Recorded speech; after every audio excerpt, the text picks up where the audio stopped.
యువ సముద్ర శాస్త్రవేత్త అర్జున్ సముద్రగర్భంలో పురాతన మంత్రిక వస్తువును కనుగొని అనుకోకుండా సముద్రశక్తులు పొందుతాడు. కాని మహాసముద్రాన్ని ఆధిపత్యం కోసం ప్రయత్నిస్తున్న క్రూర ఖలనాయకుడు కెప్టెన్ అబిస్ అతని శక్తులను దోచుకోవాలని యత్నిస్తాడు. ఇప్పుడు అర్జున్ సముద్రాన్ని రక్షించగలడా? అర్జున్ డైవింగ్ సూట్లో ఒక ప్రకాశించే నీలి వస్తువును కనుగొంటాడు.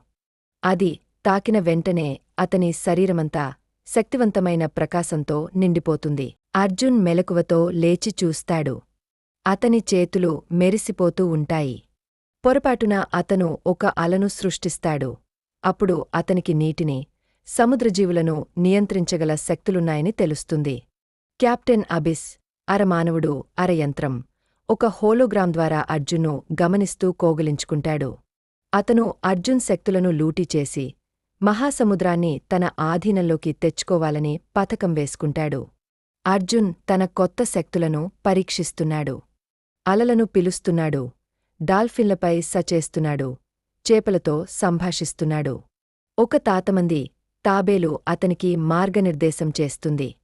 కెప్టెన్ అబిస్ తన యాంత్రిక సైన్యంతో దాడి చేస్తాడు. అర్జున్ తన పూర్తి శక్తిని ఉపయోగించి సముద్రాన్ని రక్షించేందుకు ముందుకు వస్తాడు. రెండు శక్తివంతమైన అలలు ఎదురెదురుగా ఈకొంటాయి. అర్జున్ విజయం సాధించి ఇప్పుడు సముద్రాన్ని కాపాడే రక్షకుడిగా మారాడు. సముద్రజీవులు ప్రశాంతంగా విహరిస్తున్నాయి. సముద్రం మళ్లీ సజీవంగా మారింది.